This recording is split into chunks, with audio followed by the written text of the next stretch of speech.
Good afternoon and welcome to all the participants in this virtual meeting, which is organized by the CIHRS Institute for Human Rights Studies after 10 years of the Arab Spring. This meeting is part of uh, the, uh, the activities, and most of you know about what is going on, and of course this period is a very symbolic period. This salon is started about 20 years ago and was held regularly in the offices of the Cairo Institute in Cairo. And of course, after the coup in Egypt and all the changes, this was no more possible for Cairo Institute or for many other human rights organizations across the world. The last 10 years made us ask many important questions which are being debated during the last period, during the last 27 days even, or even from mid-December, last December.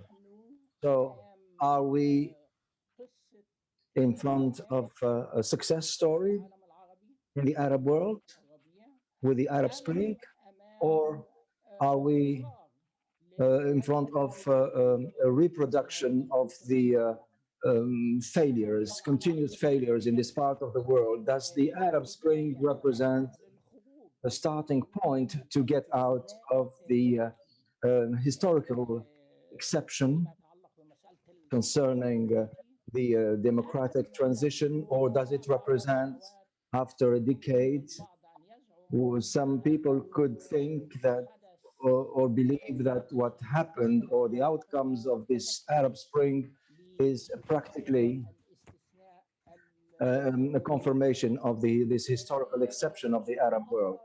There's another question we can ask. The first wave of the Arab Spring started 10 years ago. Since 2 years, we had a second wave in Iraq and Algeria and Lebanon. So what are the similarities between the two waves or the two uprisings, and what are the differences maybe and the specificities of the second wave compared to the first wave?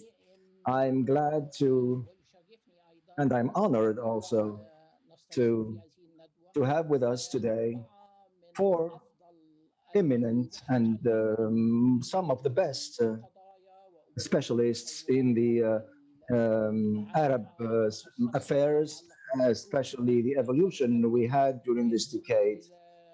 And the speakers, the four speakers,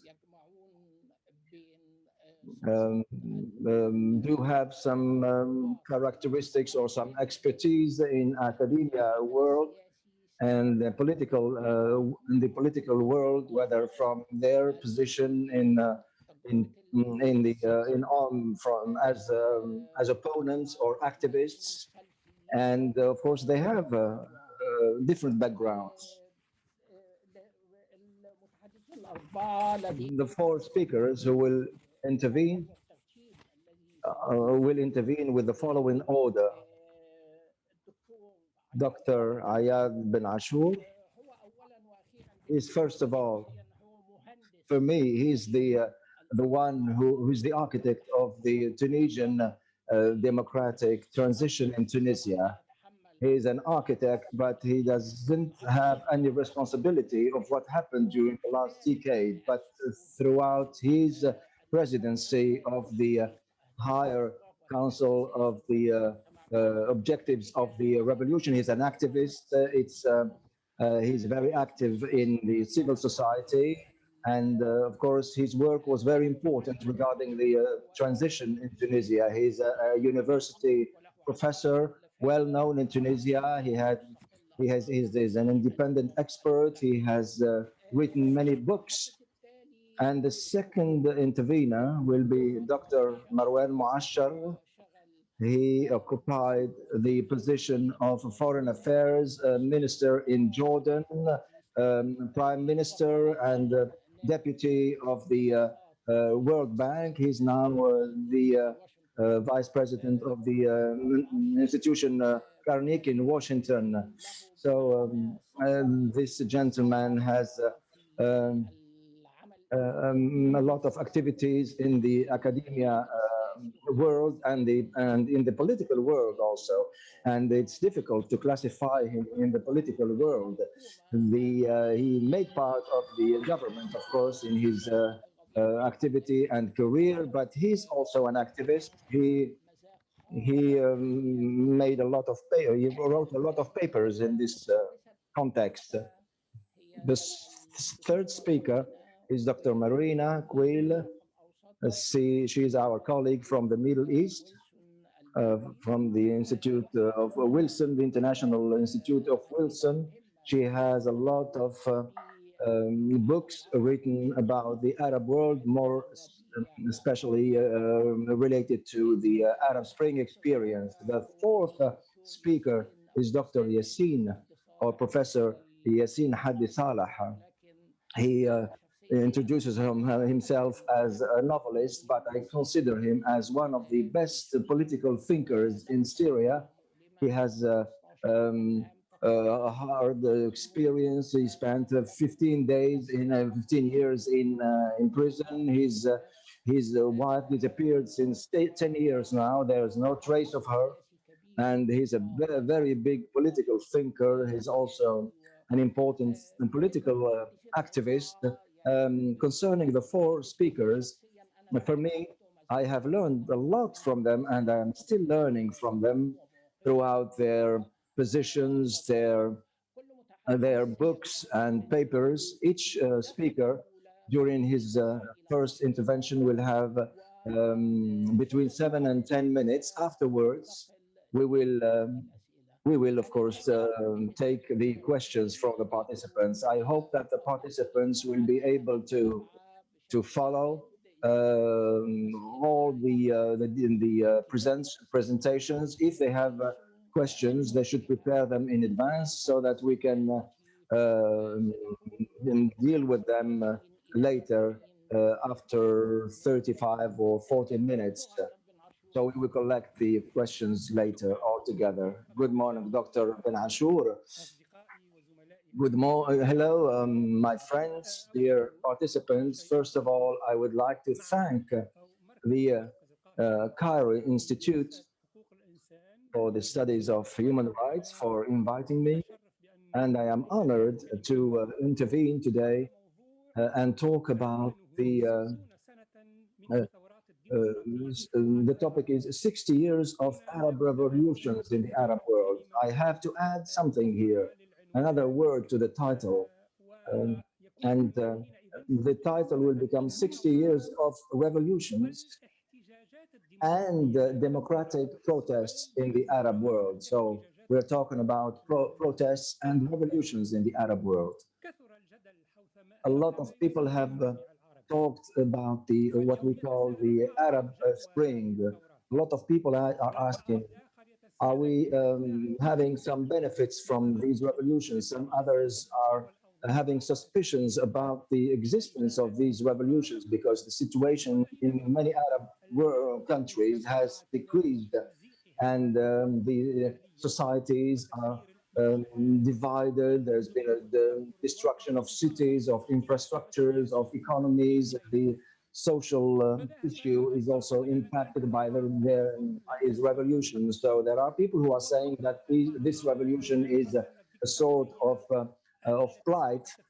And some people even think that the dictatorships they had before were better than this revolution. So they say that these revolutions are fake revolutions. So we have to think about these ideas. It's true that the general situation after the Arab Spring has reached a certain level of deterioration that is extremely dangerous. For example, Egypt went back to the military. Syria did preserve its dictator After all the destruction, Yemen is going through a very bad situation despite all the different agreements. Algeria, after the Hirak, did not heal or recover from its old traditions and habits. And Hirak did practically fail so far, at least relatively. And this is, of course, due to the COVID-19 pandemic. Libya uh, is a country where we have some agreements that have been signed regarding the ceasefire. This was signed on the 23rd of October, and there's been the start of the political dialogue as a beginning for the peace process. But generally speaking, the scene is far away from being bright and positive. Concerning Tunisia, the least we can say after all these violent protests we are going through today, even yesterday, even in January 2020, the situation is a situation of turmoil in Tunisia. So I can say that Tunisia is not is no more an exception in the Arab world. But before talking about this topic, which means the analysis of the protests, democratic protests, and the revolutions in the Arab world since 60 years, we need to define, even briefly, the meaning of a revolution and democracy. Because if we talk about a revolution and democracy, first of all, what is a revolution? Very concisely, I can say that a revolution can be defined with four factors. First of all, a revolution requires the existence of a global popular protest. The second factor is to topple the existing political regime. Thirdly, the message is a message. That's why we say that each revolution has a moral dimension, and Tunisia is no exception. Tunisia is a revolution where people did use the message of dignity and freedom, and the revolution also requires a revolutionary government, or at least the recognition of the revolution from the government that was created after the revolution. Now, regarding democracy, very quickly, I think that democracy has two main meanings. The first meaning is that we have political and civil democracy, which is the democracy built on liberties and human rights and the popular will in order to found a political system. And democracy has another meaning, which is the social democracy, which is characterized by the call for dignity and justice. And if we agree with this definition of democracy and revolution, we can say that we can note what we notice in the history of the Arab modern history is that the revolutionary waves that are repetitive and the protests show and are a proof that the democratic revolutionary movement or the revolutionary trend is a main element of the Arab history or of the history of the Arabs. So if we want to reach this result, it is necessary to take history and study it on the long run and not on some short segments. If we, for example, we take Tunisia today on the 27th of January 2021, we see that in all the Arab countries, in the Arab world, there is a failure politically, socially, and educationally speaking, of course, employment and everything.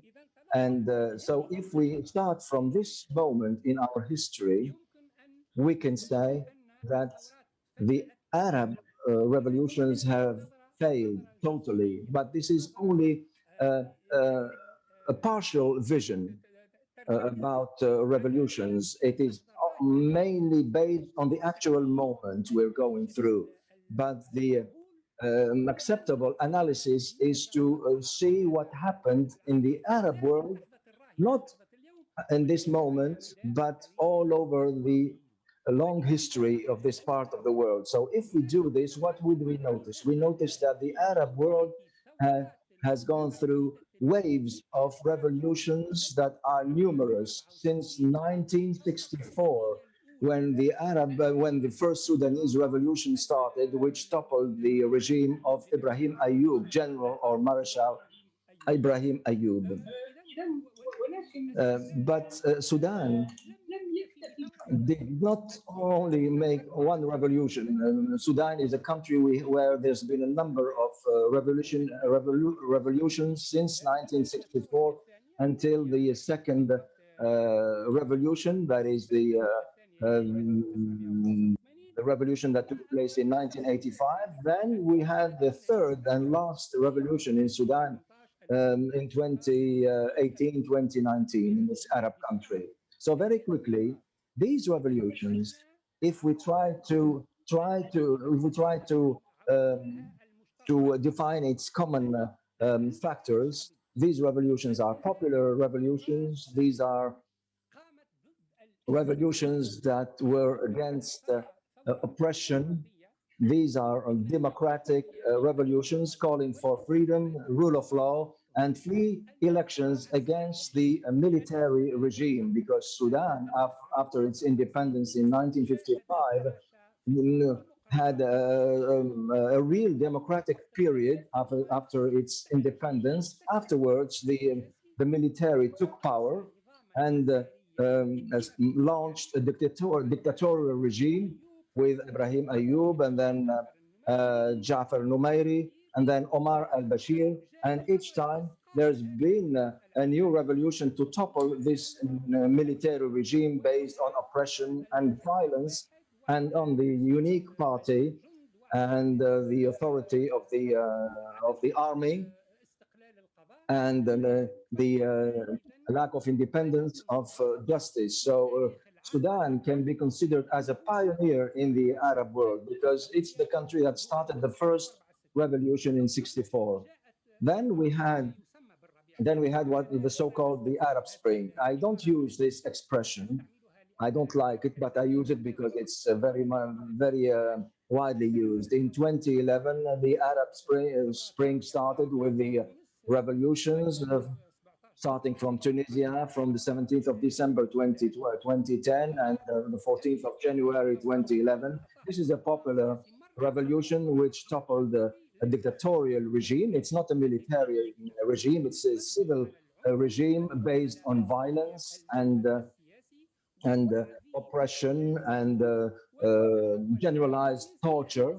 And it moved, of course, on to Egypt, to Libya, to Syria, to Yemen, where we saw the fall of the regime of Mubarak, Gaddafi in Libya, and Bashar al-Assad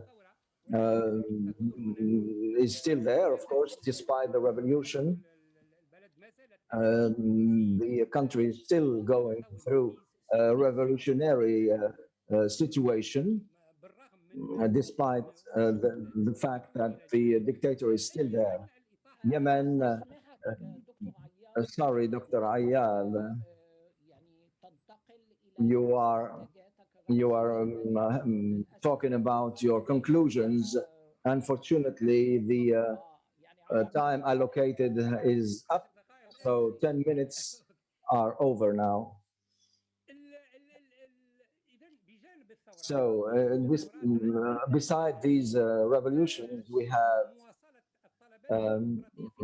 many democratic requests embodied by popular protests, like the revolution, the Intifada in Algeria, also the same thing in Egypt in 2005. So the democratic requests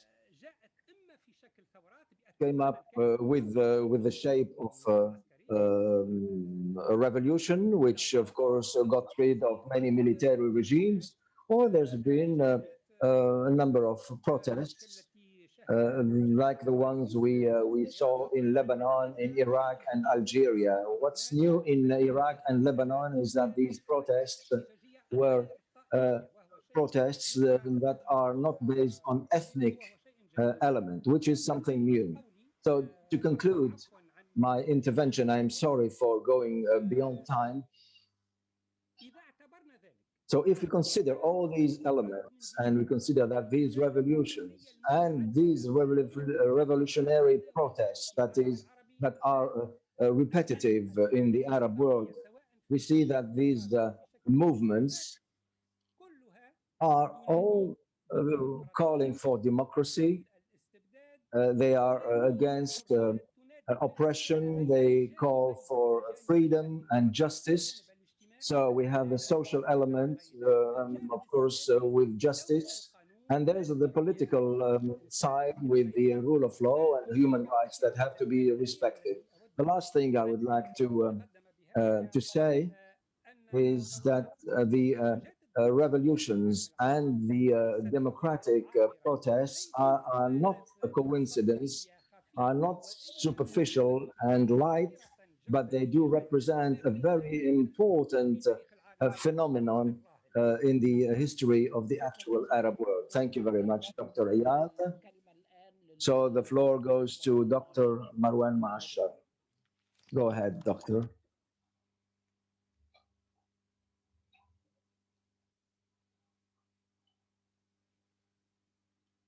Marwan, micro, please. Microphone, please, Mr. Marwan. I'm sorry. Thank you, Mr. Badruddin. And thank you to the Cairo Institute. I'm very honored to be one of the participants in this event. I start my intervention with what Mr. Ayad has said. Of course, a lot of people are saying that there's been a lot of destruction during the Arab Spring, and of course, we need to know that history and any revolution aiming a change did not reach stability in a short period of time. 10 years are a short period of time. Most of these waves of revolutions took decades, if not centuries, to reach stability and have, of course, real democratic countries. Despite this, the Arab Revolution did teach us a lot of things during the last 10 years, and there are lessons which we should benefit from so that we can have more peaceful generations. The first lesson, according to me, and this is a starting point for me, the actual situation could not continue at that time because all the Arab regimes were oppressive regimes and totalitarian regime, and the political class could not be in touch with the populations, and they could not manage to fight corruption in a method with a certain methodology. So there are people who would like to go back in time and ignore the real reasons. The reasons are related to good governance and lack of transparency, which led to these revolutions. These were protests or revolutions which have reached more than 12 countries. I think uh, I think it is necessary uh, to avoid saying that this is a plot against the Arab world coming from abroad. So it means that all the Arab societies can be manipulated so easily. Of course, this is something we should not accept. Of course, we all know that there's been a number of foreign interventions in countries like Syria and Libya and Yemen, and these did not cause the revolutions. So there is a misinterpretation of the situation. So people have gone back to their homes in Arab countries in order to protect their countries from situations like the ones in Syria and Yemen and Libya. So the former regimes came back to their own system of governing their countries. So this is why we have a second wave of waves that, like it's been said by my colleague in Sudan, in Algeria, Iraq, and Lebanon. The second lesson, the actual situation is rooted in the Arab world, and in most of the cases, even when the Arab world is shaken by these revolutions, like in Egypt, Syria, and Algeria, these forces can have the opportunity to get back their power and their oppression because there's a lack of organization at the level of these revolutions. And of course, these regimes do not want to reform their countries, and they can use the security tools in order to impose stability by force and building real institutions and the rule of law it doesn't make part of its principles, and it will not be. And the third lesson, which is important for me, these protests and the revolutions in the as uh, um, as a whole do not cannot lead us to have rooted institutions and the respect of diversity in the blink of an eye. This requires a whole process of organization. It requires time to make these ideas and principles mature. Of course, the absence of or the lack of energy with the civil society in the Arab world did not allow these revolutions to be good and convincing alternatives. So the protests in these countries, the recent ones in Lebanon, in Algeria, and Mr. Yadh has already spoken about this in most of these countries, except Tunisia, because I'm still um, fascinated by the experience of Tunisia, despite all the difficulties. Tunisia did not only did Tunisia came up with a project and a program. All the different civil forces did agree on a new social contract which defined the general framework of life in all its aspects in the country. Of course, in Tunisia there are some security and economic issues, but at least there is a starting point in Tunisia, and which is a lesson, an important lesson to be learned from the Arab countries. And uh, the, uh, the actual situation in the Arab world and the presence of some dictators does not mean that the revolutions of the Arab world have failed. We need to say that, of course, if things do not change in the Arab world, we will have a third, a fourth, or a fifth wave of revolutions until we reach stability in these countries. So what should be the solution and what are the tools? If we agree that that we cannot go back in time and that the popular protests without um, and a good organization did not reach any positive change in most of the time, and that the totalitarian regimes can stop any attempt to create things like parties, for example. So how can we reach doing things peacefully where we can recognize the difficulties of the situation and do not stop there? I, I think that in front of the new generation, there is a big mission. So there are no shortcuts for democracy, and the path starts by having a new culture, changing the mindsets, and accepting and believing in democracy, and preparing also organizational frameworks. And I think here that the regimes have shown the capability to dominate the new parties in the Arab world, and that the new generation has to develop the tools and non-conventional tools and benefit from the social media in order to do the networking between people and propose convincing alternatives to the people in general. So the elite, of course, should play its role, and we need to raise the awareness of people and saying how, of course, democracy can improve their lives. And this is the most important thing for all people, or most of the people. This is, of course, a hard mission. It's not a romance, and we should not surrender.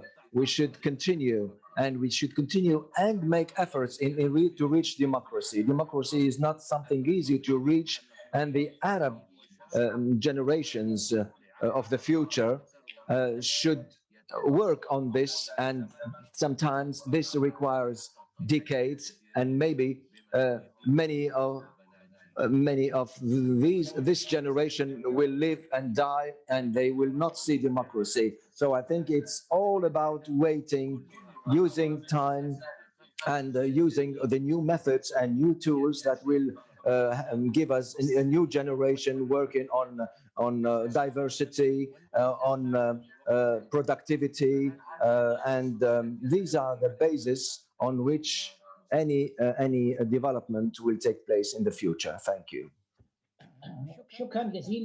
Thank you, Dr. Marwan. Thank you for respecting the time allocated. Now your turn, Dr. Marina, Ottaway, for your introductory presentation. Thank you. Okay, thank you very much, Bahey. Thank you for the invitation.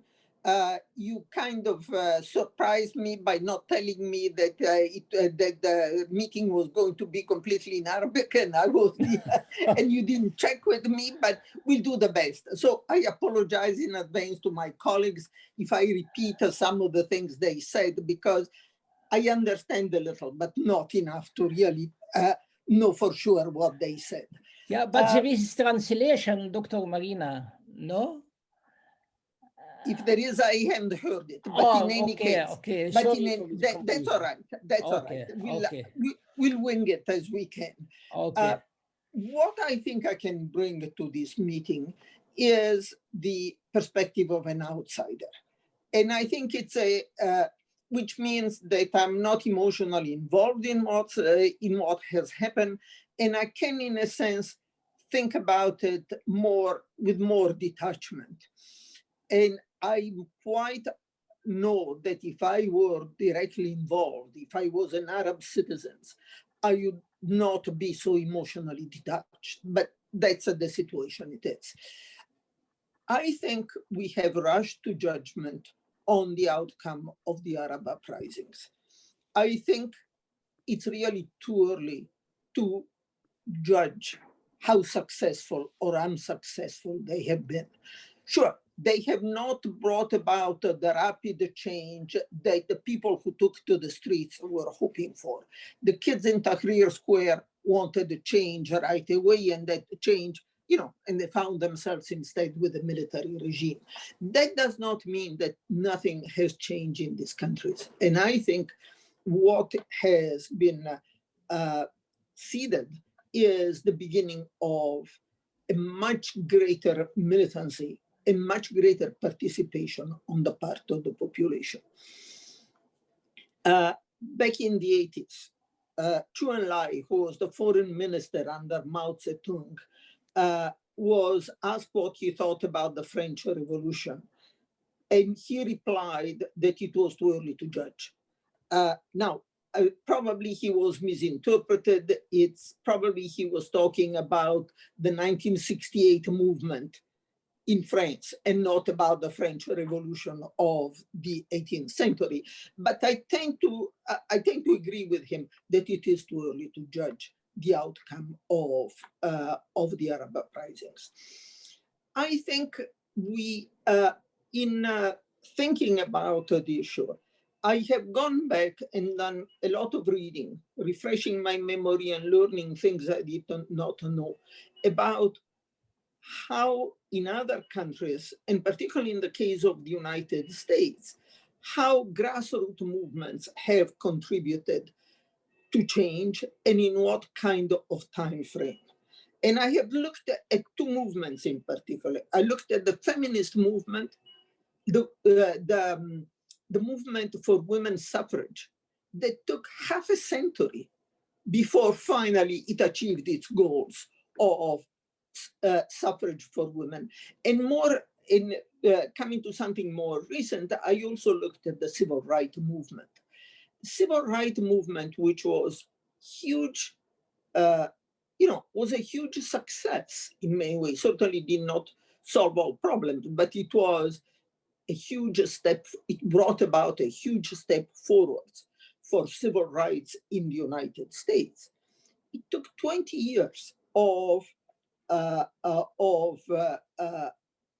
demonstration and marches and very bloody battles in some parts of the United States, urban riots everywhere. It took over 20 years of that before finally the Civil Rights Act and the Voting Rights Acts were passed. And in both cases, those acts came from the top. In other words, it was President Johnson that decided to put through the legislation.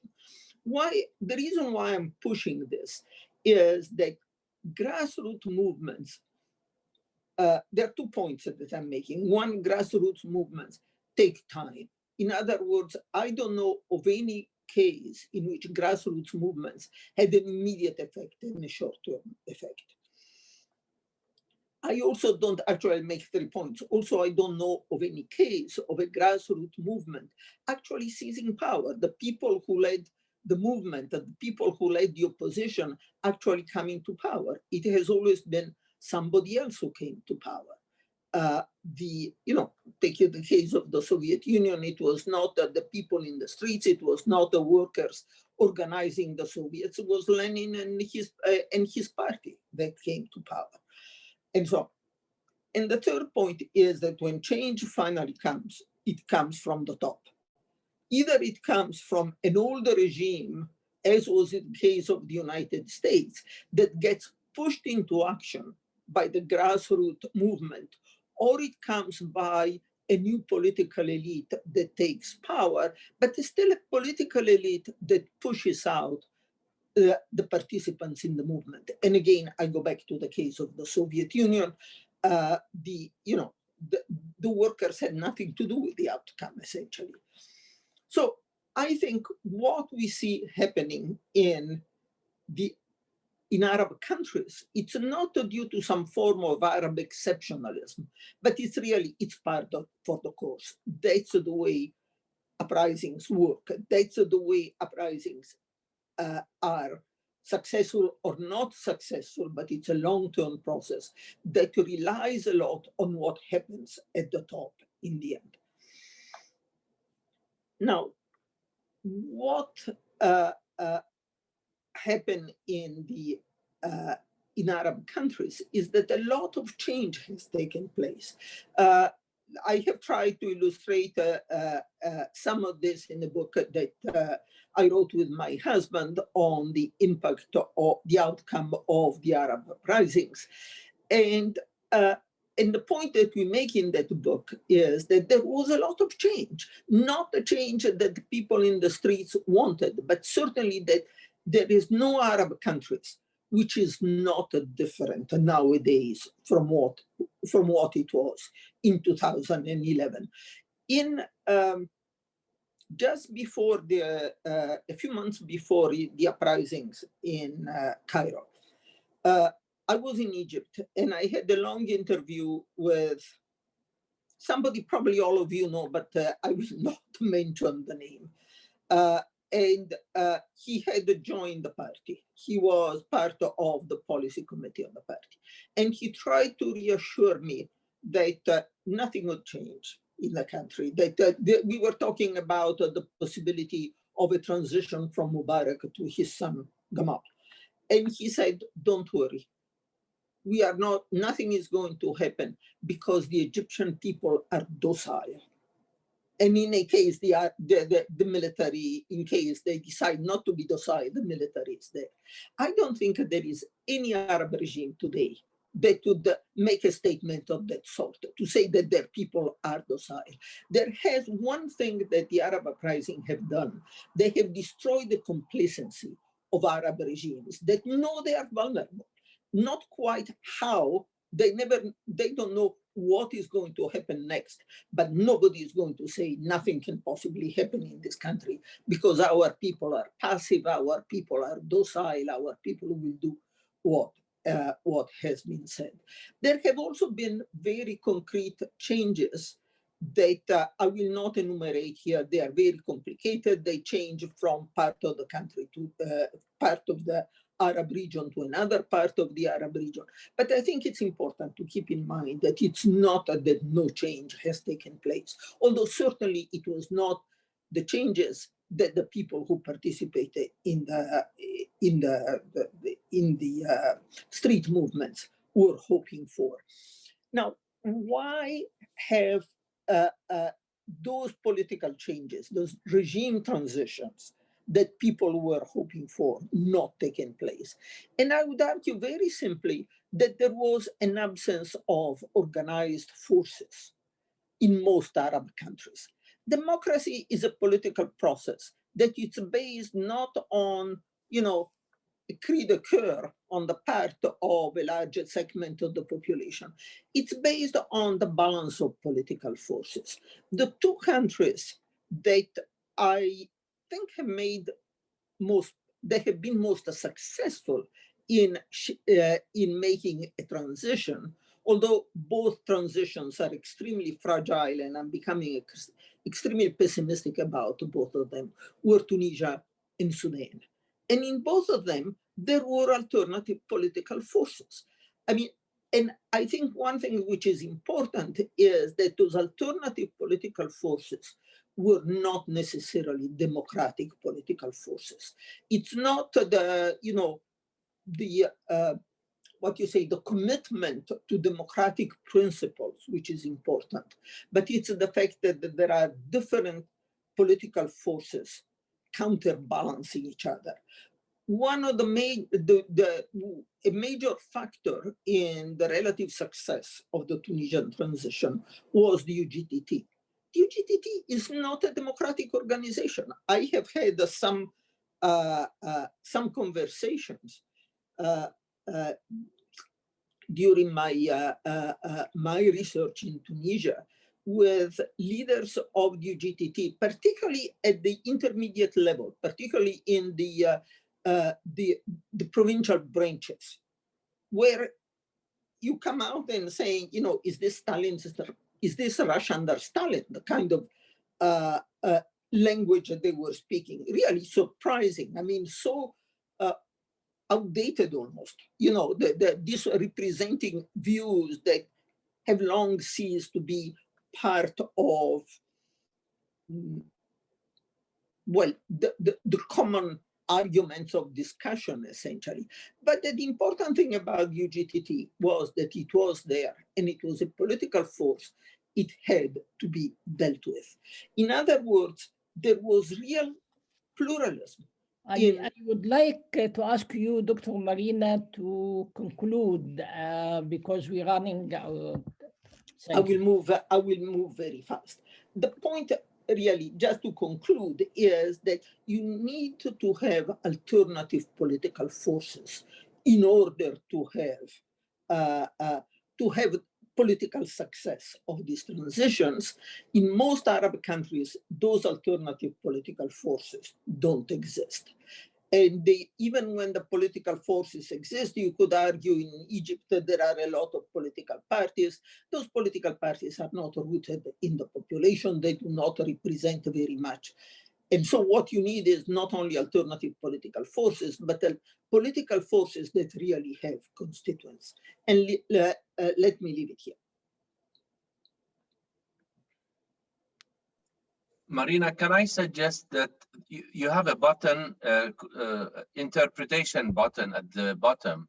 that you can push and listen to the I English don't see translation of I the don't Arabic. see an interpretation button. Is there a name of the person? It's at the same line where you have participants, questions and answers. Can you see that? Participants. Mute. It's the same line where the mute microphone is. Yeah, I am afraid that I don't see. Oh wait, there is a more.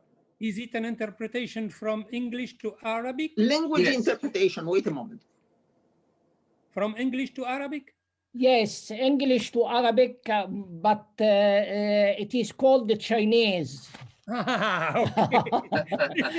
This is how. Thank you. But I need. Okay, now I see it. Yeah, it was pretty well hidden.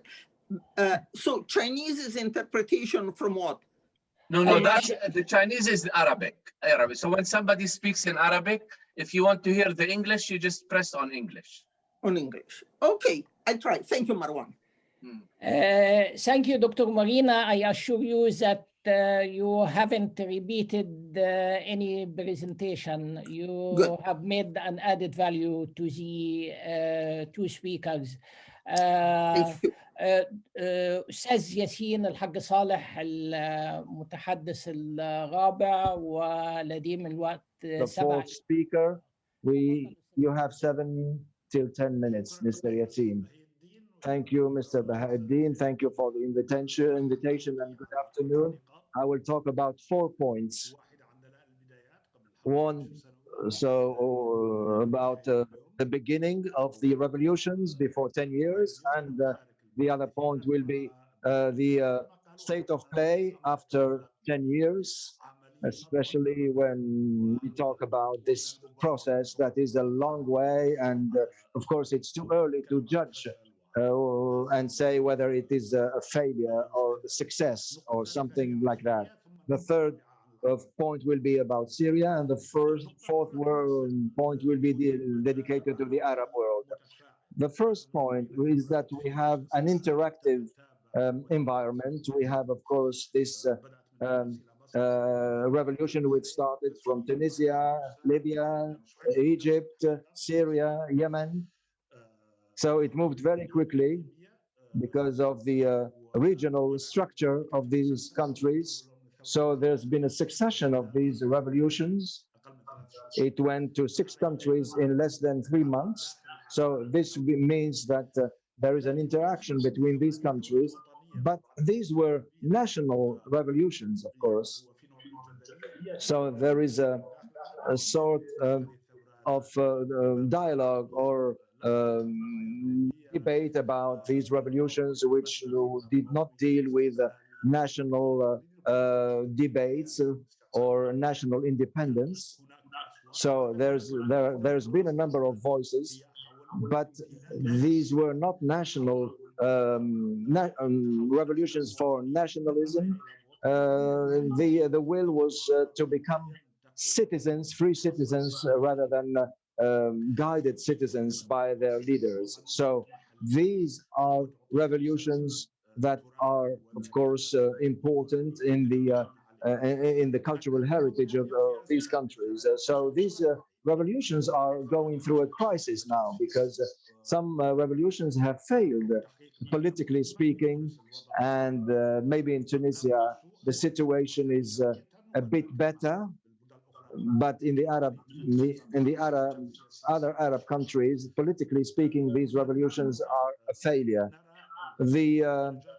In these these countries I have mentioned, Libya, Syria, and Yemen, we have a failure, and there's a foreign intervention from different parts of the world.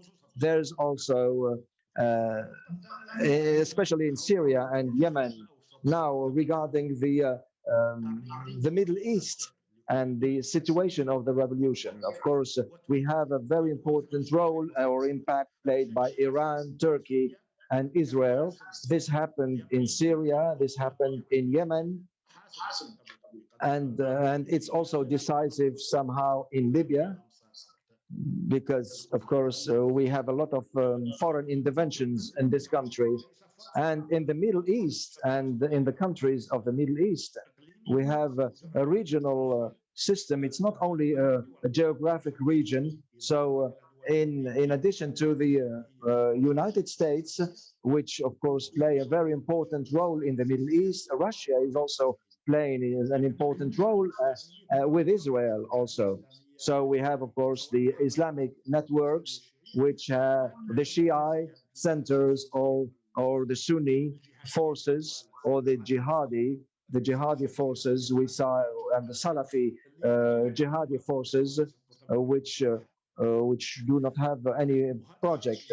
So this leads me to think about the structure of the Middle East countries and think that any revolution, any breakthrough for democracy, the Middle East regimes are regimes that make their peoples slaves from all points of view. So these countries do not have, are countries where people do not have political rights. And of course, this is the analysis I have regarding this situation. So we need to have clear visions with this regard. And the third point related to Syria. So Syria is a small Middle East. In Syria, there is a lot of torture, a lot of killing. This process started 50 years ago and is still continuing. And now we have a very special regime, which is, of course, supported by Iran. And we have three other interveners, the US, Turkey, and Israel, which, of course, somehow, which is occupying the sky of Syria. And there we have also the Islamists. Of course, we have a genocidal regime here, and everybody agrees, internationally speaking, the main representative of evil is terrorism in these countries. So there is a lot of totalitarianism in these countries, and the problem is to say that, of course, the main problem is terrorism. Of course, it's possible for any country to use legal power or legal violence, and this is what happened in Syria. And this the fact that political evil and the fight against terrorism is a priority in Syria. But this situation made justice and dignity impossible to achieve in Syria. So this is, of course, a crime against humanity. The fourth point I would like to talk about is that all what's been said regarding the Arab Spring and the Middle East, and of course, I think the world we are living in today is a world where is a repetition of what we had before. So terrorism, of course, is the result of this situation. So if this is true and there is no alternative, so I think that terrorism is not only something that concerns the Arab world. This is a phenomenon that we see all over the world, in the West also. So we can have even an explosion of another or another wave of revolutions. And democracy, of course, is very important. Democracy in the Arab world and in the world in general is going through a crisis today. And my fear is that maybe Syria will be the future of the world. Thank you very much. شكرا جزيلا Thank you, Mr. Saleh. Thank you for respecting the time allocated. Now we still have 35 minutes to start debating. So we will have a question to each speaker. of course, each speaker can, concerning the question that will be asked to him, he could also answer a question that's been asked to a speaker before him. So I will ask the speakers to be brief in their answers. It means 3 minutes, so that for each question, so that we can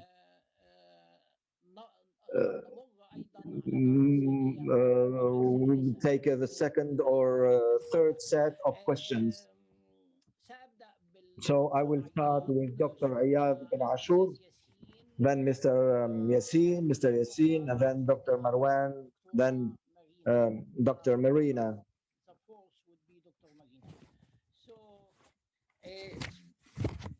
Dr. Yadh bin Achour, in addition to the important change in Tunisia, democratically speaking, you wrote a very important book about the democratic transition in Tunisia and your vision about a revolution in your country. You said it's a revolution in the country of Islam. I have a copy of this book, and thank you for offering it to me. I received actually two copies of this book from my friends in Tunisia. So, as it's clear from the title of the book, and as it's really true from your statements with the media, to the media, the issue of the political Islam is a very critical question. And here I'm talking about the region as a whole and not Tunisia particularly. So what is the possibility of this evolution between the secular part and the Islamic part as part of this political democratic transition? So within this framework of the Arab Spring, do you think that there's going to be some consensus in the future between these two forces? Or do you think that this requires another century for us? So could you answer quickly in 3 minutes, please? No, nobody can predict the duration required for this transition from political Islam to a political Islam that is integrated or well-rooted within the democratic process. I don't know how long it will take, but starting from, based on the Tunisian experience, I can say that the movement, the political Islamic movement in Tunisia, after it started with theocratic requests, purely religious requests, they said that, for example, that the Islamic Sharia will be the source of the main source of legislation in Tunisia. This was requested from them in the beginning of the first transitional period. It means in November 2011. So this movement started adapting to its general environment, the democratic society, and of course the movements where we have the left-wing movements. So now I think after a certain period of time, we see that there's going to be a sort of consensus between the secular and the Islamists. In fact, some members of the party in Nahda in Tunisia, the Islamic Party, have changed totally their main beliefs in this field. So they started defending the idea of protecting small sexual minorities or equality between men and women in inheritance, and this is, of course, against the Islamic Sharia and also the freedom to choose your religion, or if you are a Muslim, you want to change your religion, and this becomes possible because Islam forbids this. So I can say for now that we are moving gradually towards a sort of adaptation of Islamic political Islam with its democratic environment. This is how I view the future. Political Islam will evolve, and today we see a lot of signs of this evolution towards democracy and the separation between religion and the state. It means that that this is important. That we separate religion from state. So I think we are moving towards this consensus in Tunisia, at least, between these two main parties. It means the secular party and the Islamists. On the other hand, thank you very much, Dr. Ayad. One other question. What you have said regarding the adaptation of political Islam, do you mean by this North Africa as a region, Tunisia and Morocco, or are you talking in general about the Arab world as a whole? Yes or no? This is the answer I would like to have. My answer, very sincerely, was related to what happened with the Tunisian experience and Moroccan experience. Exactly. Thank you very much, Mr. Yassin, Lahad Saleh. In addition to your contribution, your continuous contribution, where you analyze not only the what happened in the context of the Arab Spring in Syria and your personal suffering. I would like to show you my empathy, because you have been in prison for 15 years. Your wife disappeared since 10 years and nobody knows where she is now. You have written some books, and the Cairo Institute is very lucky to have a contribution from you, because you gave the possibility to all of us to know the situation in Syria since the beginning. But there's a book that's been edited in French and English. I don't think it's been released in Arabic. The title in English it was the impossible equation. So regardless of what I have understood from this book, when and I think you didn't choose the English title, but do you agree with the title? Is there an impossibility of success for the Syrian revolution, because there were some illusions about this revolution, because maybe people did not imagine how the political regime could be so fierce? Or are there illusions regarding the capacity of the opposition to work together in an organized way? I don't know if there is a third factor. Actually, the book has also been published in Arabic. So the title in Arabic is The Impossible Revolution. So it's an impossible revolution that took place. It's not theory. So this is my point of view, of course. And very sincerely, I did not expect to see this revolution coming. But in Syria, we have been suffering in the 80s from the regime. And the regime was very wild, even though there were other regimes that were famous for their oppression like the Libyan and the Iraqi regime. Is there any problem? Mr. Ayad, you should put your mic on mute. So we did never expect the regime to be so fierce. And so personally, I did never imagine that missiles will be used against the population, or chemical weapons will be used by the regime against the population of Syria. So I always should imagine the worst, and this is what happened in Syria.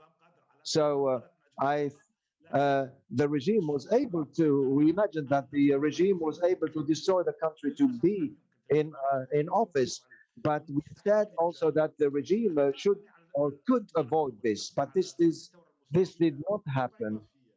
So I put the title The Impossible Revolution, and I would like to add 2 points here. Before the revolution, nobody imagined that a revolution could happen in Syria. And the other thing is that nobody in the world could imagine that the regime would use chemical weapons and fighter jets against its population. And nobody could imagine, of course, ISIS in Syria. And of course, there is this complexity, and nobody could imagine it in the beginning. And the second point is that the solution in Syria. So there are, of course, crazy games that are taking place across the world about Syria, in Geneva and Astana, etc. So there is an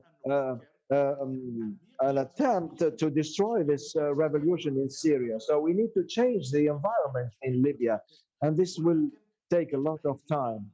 There is a minimum of respect that should be expressed, because Syrian people have suffered a lot.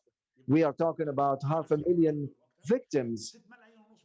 So we have to add 8 million people who have been obliged to leave the country, and I can also tell you about the huge level of poverty that exists in the country. You owe me a copy of your book in Arabic. Dr. Marwan, in your intervention, the first intervention, I have noticed that there is a sort of despair to reform things in the with the actual framework, political framework in the Arab world. Does this mean that you don't think that there is a likelihood to have a consensus between the elite, which wants to have a democratic change, and the reformist elements in the regime, in the regimes we do have?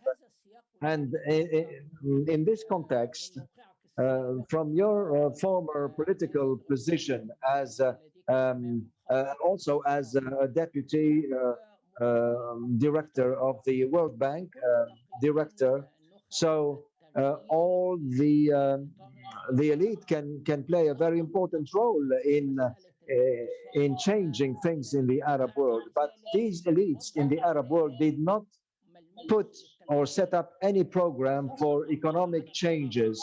So it's always been based on slogans like social justice or dignity, but there's been no attempt to set up a program. How can we, of course, set up a program in this context? Maybe they did it at the level of the legislations, at the level of the reforms in the security system. But even when these elites did have the opportunity to govern the country, like it's the case in Tunisia, after 10 years now, it appears that they don't have a clear program to solve the economic problems of the country. The economic problems were very clear since the era of Ben Ali. Mr. Marwan, maybe you can intervene, and please respect the time allocated to answer these questions. You asked two questions that are really important. I think one of the results of the Arab revolutions is that the regimes in the Arab world before the revolutions were regimes where there were parties who were positive for reforms, and there were also people who wanted the changes, politically speaking. And then after the revolution, they got rid of all these people totally, and now the prevailing culture in the Arab world says that the cost of reforms is much higher than doing nothing. So the actual situation is better than. So the reformists say that very briefly, with the headache provoked from the reforms is better than the cancer of not doing reforms. So those who supported the not making reforms do not believe political reforms at all. And this is the first point.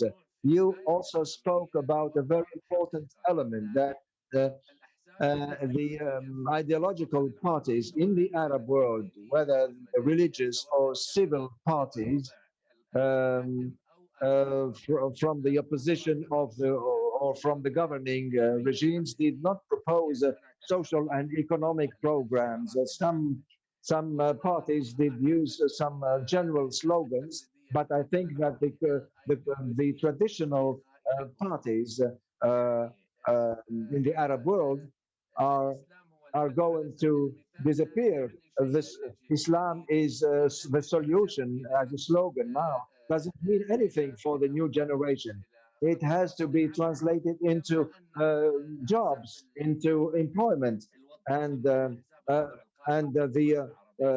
parties in the Arab world now have not been able to deal or treat the problems of the Arab people, especially when we talk about unemployment and economy.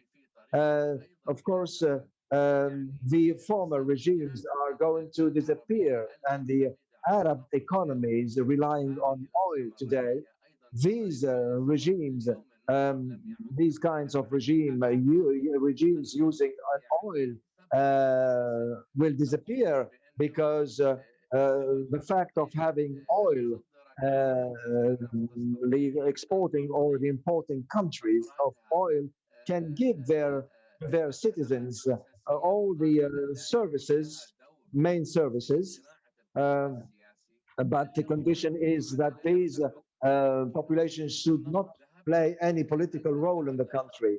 Today, it's no more possible. The state can no more be able to create jobs. The state cannot absorb people in the positions, the public jobs, for example. So I think this situation is changing now, and the future in the Arab world will be between the hands of those forces who can understand the daily problems of the people and who can move from the former regimes to new regimes where production and jobs are provided. Of course, we need to change many things, such as the educational system. Many other things have to be changed, but who will win in the beginning? Those who will win are those who will come up with programs that will convince people and allow them to improve their lives. But Islamic political Islam or religious parties in the Arab world, we can say that they have failed to provide people with convincing economic programs. شكرا جزيلا دكتور مروان. Thank you very much, Dr. Marwan. هذه مداخلة جديدة وليس This is a new intervention. إجابة على سؤال. So it was not only an answer for the question, but it was an analysis. Dr. Marina now, please. You have introduced yourself as an external observer, but you are not. When you said that, I remembered that you was the first one to worry, to be worried about what kind of regime in Egypt was in place after Mubarak.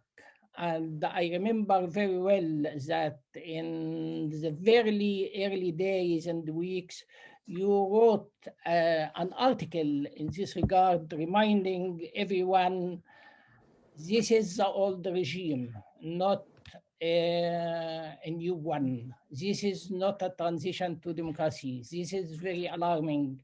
This is, of course, not your words, but this is what I keep in mind almost 10 years ago. But my question to you, Dr. Marina, is, as you based in United States, in Washington,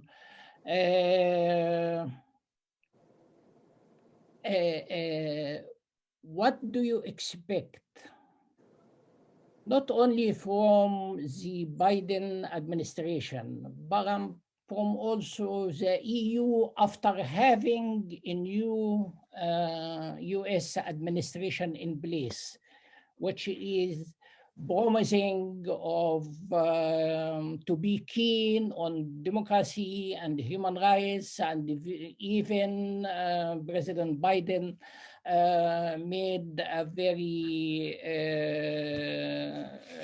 provocative statements, in particular in relation to Saudi Arabia and Egypt. Of course, concerning Turkey as well. So in this regard, what do you expect? Business as usual, just rhetoric, or a change in the course in relation to our discussion today? Yes. I will not think that the emphasis at the beginning is going to be on democracy. Sure, as you said, the rhetoric is going to be there the way it always has been. But I think the priority of the Biden administration in this part of the world is going to be to straighten out relations with Iran, which is, of course, very important. And I think the early months will certainly be consumed by the attempt to rejoin the JCPOA or to rework the JCPOA, but in any case, the attempt to restore relations with Iran on the diplomatic level. There will be certainly less friendly relationship with some of the countries that Trump embraced. Certainly the relationship with Saudi Arabia are not going to be as friendly as they have been. There may be a slight pullback from the blind support of Israel, although keep in mind that the United States has always supported Israel, although not as blindly as the Trump administration did. So I don't think, unfortunately, that the issue of democratization in the Arab world is going to receive particular attention as a special issue. Let me also point out that the United States, and here I'm very much in this camp, has really burned in its attempts to promote democracy in other countries. The attempts to install a democratic system in Iraq, we did not go to Iraq in order to install a democratic system, but there was an attempt to install a democratic system in Iraq, and it was a total failure. So that I think there is going to be a great deal of caution before the United States embarks on large-scale programs of democracy promotion. So, Thank you very much, Dr. Marina. Now we will move. We have only 9 minutes left. So I'm going to ask one question for all the speakers, and I hope that everyone can speak just in 1 minute or 1 minute and a half. So in Arabic, I would say إذا توجهت لكم if your elite of reformists in the Arab world, if they come to you with a question, one question, what is, according to the lessons learned from the last decade, if there is one unique advice you would like to give related to a priority that has to be focused on, or a big mistake we've made before and we should avoid it in the future. So maybe you can focus on one of the lessons learned, whether positive or negative lessons learned during this decade. So, Mr. Marwan, what do you think about what happened during the decade? So, Mr. Marwan, Dr. Ayad, and the other participants. Dr. Marwan, very quickly, I believe that, as I said before, there are no shortcuts for democracy. If there's an advice, the new generation, first of all, should learn to be patient. It should be more cultivated. And if there is the need for the change, it should be done in the educational system. The educational systems in the Arab world are not good for this period of time we are going through. If we need to have a society that is diversified and that we respect the diversity of the Arab societies, we need to have a new educational system where people learn how to tolerate each other rather than the actual educational system. Thank you. Mr. Yassin, could you intervene?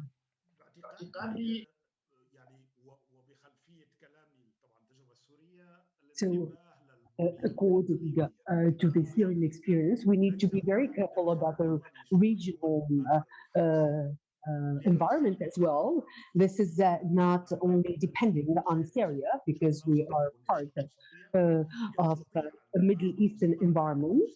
I mean, the people affected about this could be beyond Syria. Of course, I'm not saying that there are not big mistakes and bad management in Syria. However, the recommendation is not to do the same mistakes.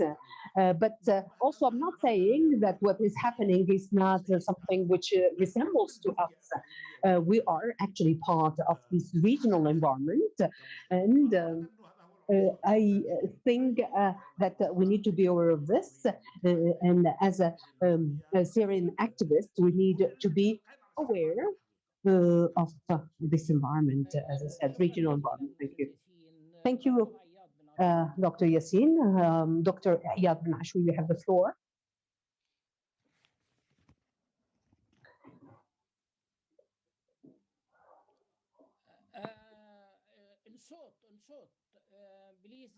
So please, could you unmute your mic, sir? Could you hear me now? So first of all, I would like to say, despite the union and the participation of the nations part of the Arab world, I believe that each country or each state has its own specificities. Next, I share Dr. Marwan's opinions when he said that we need also to remember to be aware of the education and the most important thing for reform is based on education. Unfortunately, all the educational system in the Arab world has lots of failures. I would like to refer to an investigation done by an American researcher, very well known now, very well known. He worked on the issues of revaluations, and he conducted a research on more than 47 revolutions around the world, and he concluded that the time needed to go back to stability can go between 2 years and 40 years, with an average of 20 years time to get stability after the revolution. And actually, in the Arab world, we are in this turmoil. And today, let's say, if we take the average referred by our colleague Jack Colston, I mean, now we are talking about 10 years of the Arab Spring. And if we refer to his average of 20 years, we are in the mid of the half of the way. So now, Mrs. Marina. Repeat it in English. Sorry, I couldn't find the button to unmute myself. Well, I think my advice to the reformist elite, that's what I understood was the question, would be to build a constituency. I mean, one of the problem of reformists, the democratic, would be democratic reformers in the Arab world, by and large, are quite isolated from the population. And I think that's the great weakness. And you see the outcome of that in the case of Egypt, where all the secular parties that portray themselves as reformists jumped into the arms of the military because they didn't feel that they could, because they felt that the Muslim Brotherhood had more popular support than they had. So that I think unless the reformists manage to link up to the population more directly than they have in the past, there is very little hope of their succeeding. Thank you very much, Dr. Marina. شكرا جزيلا لحضراتكم. Thank you very much to all the interveners.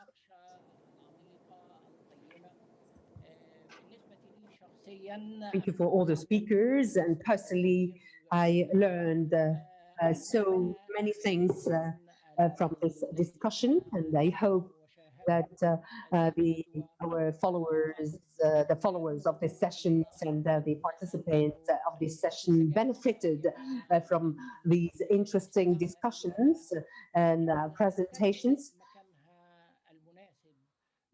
And I hope that these interesting discussions could be used used by those who are interested really to conduct reforms in the Arab world. I would like to thank all the speakers, Dr. Achour, Mrs. Marina, Mr. Muasher, Mr.